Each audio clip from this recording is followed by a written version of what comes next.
Bienvenue sur Sculpture mentale, la chaîne où l'on explore les profondeurs cachées de l'esprit humain, les lois invisibles du succès et la mécanique intérieure de la conscience lucide. Ici, chaque mot est une pensée qui sculpte ton mental, chaque idée une clé pour te libérer de ce que la société t'impose de penser. Aujourd'hui, nous allons plonger dans une question que peu osent aborder. Pourquoi les personnes spirituellement éveillées disparaissent silencieusement de la société? Une réflexion inspirée des enseignements intemporels de Machiavel, appliquée non pas au pouvoir politique, mais au pouvoir intérieur, celui de comprendre, de s'élever et de se détacher du bruit collectif. Avant d'entrer dans le cœur du sujet, abonne-toi dès maintenant à la chaîne Sculpture mentale et active la cloche de notification pour ne manquer aucune nouvelle vidéo. Ici, chaque épisode est une expérience de pensée, un miroir tendu à ton propre esprit. Si un jour tu ressens le besoin de t'éloigner du monde, ce n'est peut-être pas parce que tu es perdu, mais parce que tu commences enfin à te trouver.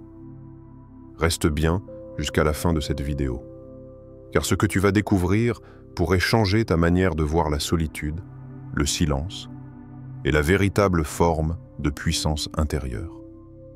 L'éveil n'est pas une ascension, c'est un retrait. Il n'est rien de plus difficile à manier, ni de plus dangereux à conduire que de vouloir introduire un nouvel ordre des choses. On nous a souvent fait croire que l'éveil était une ascension, une montée vers une forme de lumière ou de supériorité morale. Mais en réalité, l'éveil n'élève pas au-dessus du monde, il en retire. C'est une désillusion brutale, une rupture silencieuse avec tout ce que l'on croyait vrai. Car comprendre profondément, c'est se détacher. Et se détacher, c'est s'éloigner. Celui qui voit au-delà des illusions sociales ne peut plus participer au jeu avec la même naïveté. Il comprend que la plupart des gens ne cherchent pas la vérité. Ils cherchent ce qui les rassure. Ils veulent des certitudes simples, des appartenances confortables, des croyances qui leur donnent un sens sans effort. L'éveillé, lui, ne trouve plus refuge dans ses constructions mentales. Il découvre que l'essentiel n'est pas dans ce qu'on croit, mais dans ce qu'on observe. Alors, il se tait, non par faiblesse, mais parce qu'il n'a plus besoin de convaincre. Ce silence n'est pas une fuite du monde, mais une prise de hauteur. C'est la réaction naturelle de celui qui perçoit l'inutilité du bruit. Les débats, les opinions, les polémiques, tout cela devient secondaire. Il ne s'y oppose pas. Il s'en détache, comme on se détache d'un rêve dont on vient de se réveiller. L'éveil est donc un retrait intérieur, pas une gloire. Il ne donne pas d'aile, il enlève les chaînes. Et c'est peut-être pour cela qu'il est si dérangeant. Parce que celui qui s'éveille ne s'inscrit plus dans la logique collective. Il se place hors du récit. Il devient une anomalie silencieuse, un regard qui voit sans juger, une conscience qui observe sans appartenir. Question pour vous, chers spectateurs. As-tu déjà ressenti que plus tu comprenais le monde, moins tu avais envie d'en faire partie? Le prix de la conscience et la solitude, les hommes oublient plus facilement la mort de leur père que la perte de leur patrimoine. Comprendre la nature humaine, c'est accepter de perdre une partie de son innocence. L'homme éveillé observe, et plus il observe, plus il voit ce que d'autres refusent de voir. Les désirs qui manipulent les comportements, les masques que l'on enfile pour être aimé, les illusions que l'on entretient pour survivre psychologiquement. Et quand on voit cela clairement, il devient impossible de revenir en arrière. Cette lucidité a un prix, celui de la solitude consciente. Machiavel l'avait compris. L'homme n'est pas naturellement guidé par la raison, mais par ses intérêts. La plupart vivent dans une logique de possession, d'argent, d'attention, d'image. Ils confondent la valeur d'un être avec ce qu'il représente socialement. Mais l'éveillé, lui, voit l'envers du décor. Il perçoit que les relations humaines reposent souvent sur des équilibres fragiles, conditionnés par l'utilité, la peur ou la reconnaissance. Ce constat ne le rend pas amer, mais lucide. Et cette lucidité crée une distance. Ce n'est pas qu'il fuit les autres, il ne peut simplement plus jouer le même rôle. Il n'entre plus dans les échanges pour être validé. Il parle moins, mais quand il parle, il sent que ses mots pèsent plus lourd, parce qu'ils ne visent plus à plaire, mais à dire vrai. Et le vrai dérange. Le vrai divise. Le vrai isolé. Ainsi, la solitude de l'éveillé n'est pas un malheur, mais une conséquence logique de la conscience. Quand tu vois sans filtre, tu ne peux plus prétendre ne pas savoir. Tu ne peux plus rire des mêmes choses, croire aux mêmes promesses, ni t'attacher aux mêmes illusions.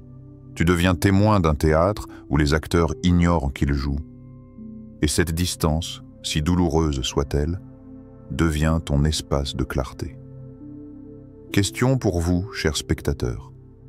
Combien de vérités as-tu déjà cachées pour continuer à être accepté? Le silence comme forme suprême de puissance. Celui qui veut être obéi doit savoir commander.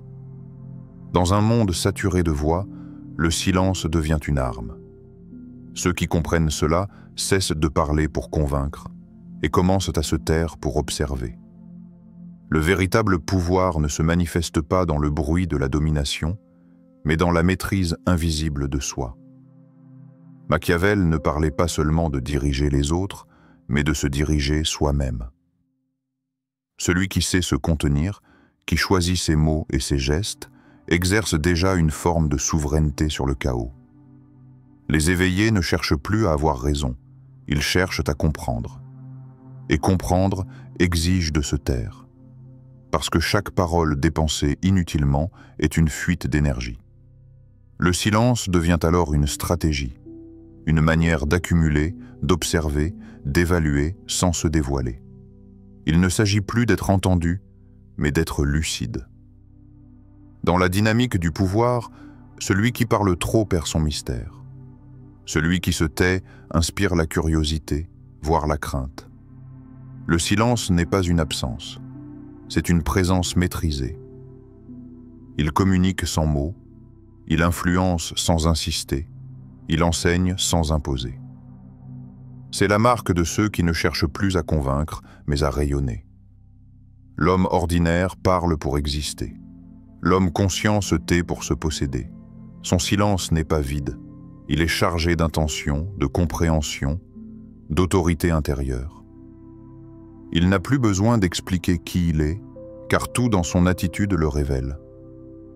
Et c'est là que réside la puissance la plus rare, celle d'être immobile, calme et pourtant inébranlable. Le silence devient une frontière protectrice, une ligne invisible entre ce qui t'appartient et ce que le monde essaye de te voler, ton énergie, ton attention, ton centre. Ce n'est plus un retrait, mais un commandement intérieur, un ordre que tu donnes à ton propre esprit. Ne réagis pas, comprends. Question pour vous, chers spectateurs. Et si ton silence valait plus que toutes tes explications? Le rejet de la société n'est pas une fuite, mais une purification. L'homme doit savoir dissimuler sa nature et être un grand simulateur et dissimulateur. Rejeter la société n'est pas un acte de colère, c'est un acte d'hygiène mentale. L'homme lucide ne se retire pas parce qu'il déteste le monde, mais parce qu'il reconnaît sa fragilité intérieure face à un système qui façonne, corrompt et conditionne.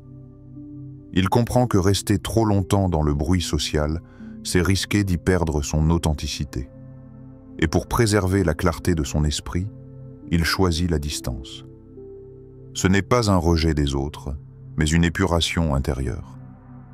Se retirer, c'est cesser d'absorber le vacarme constant des opinions, des comparaisons et des masques. C'est apprendre à respirer à nouveau. Car chaque jour, la société pousse à se montrer, à prouver, à exister sous le regard de l'autre. Mais celui qui s'est éveillé sait que la quête de reconnaissance est un piège. Elle vide de l'intérieur. Alors, il s'efface du spectacle, sans amertume, sans haine. Il s'observe en silence et reprend le contrôle de ce qu'il laisse entrer dans son esprit. Machiavel rappelait la nécessité de dissimuler sa nature. Mais ici, ce n'est plus une stratégie de pouvoir. C'est une discipline de préservation. Dissimuler son essence, c'est refuser qu'elle soit altérée par l'obsession de l'apparence. C'est se retirer du théâtre des égos pour redevenir un individu conscient, non une image fabriquée. Ce retrait devient alors une purification. Chaque instant de solitude nettoie l'esprit du besoin d'être vu, du réflexe de plaire, du jugement permanent. Ce n'est pas une fuite, c'est une rééducation. Apprendre à être seul sans se sentir vide. C'est là que l'on découvre que la paix intérieure ne vient pas de la reconnaissance extérieure, mais du silence intérieur. Question pour vous, chers spectateurs. Combien d'énergie perds-tu chaque jour à chercher l'approbation de ceux qui ne se connaissent pas eux-mêmes? La disparition n'est pas la fin, c'est la métamorphose. L'homme prudent doit toujours suivre le chemin tracé par les grands hommes et imiter ceux qui ont excellé. Disparaître du monde visible, ce n'est pas s'effacer, c'est changer de dimension. Ceux qui comprennent la profondeur de la conscience ne cherchent plus à être vus. Ils cherchent à exister autrement. Ils ne veulent plus briller par la reconnaissance, mais par la clarté intérieure. Leur disparition du regard des autres n'est pas un renoncement, mais une transformation silencieuse. C'est la naissance d'un être qui agit sans paraître, qui influence sans s'exposer. Les éveillés se retirent non pas pour fuir le réel, mais pour le comprendre de l'intérieur. Ils savent que toute évolution authentique exige de se soustraire à la distraction collective. Ils choisissent le silence comme terrain de travail, le calme comme champ de bataille, la solitude comme outil de construction. Ils disparaissent du vacarme du monde pour mieux écouter ce que le monde ne perçoit plus, le mouvement subtil de la pensée lucide. Machiavel disait d'imiter ceux qui ont excellé. Mais les grands hommes ne laissent pas seulement des traces visibles, ils laissent des principes invisibles. Leur influence se propage dans l'ombre, dans les idées, dans les esprits qu'ils ont éveillés. De la même manière, celui qui s'efface du monde extérieur entre dans une autre forme de présence, plus profonde, plus durable. Il devient une vibration mentale, un écho de conscience qui inspire sans parler. Ceux qui disparaissent ne s'éteignent pas. Ils se condensent. Ils cessent d'être dispersés par les attentes et se rassemblent en eux-mêmes. Ils échappent à la chronologie du monde pour entrer dans une densité d'êtres que peu peuvent supporter. Leur absence physique devient une présence mentale. Leur retrait devient un enseignement. Ils prouvent qu'on peut influencer sans apparaître, exister sans bruit, rayonner sans lumière. Question pour vous, chers spectateurs.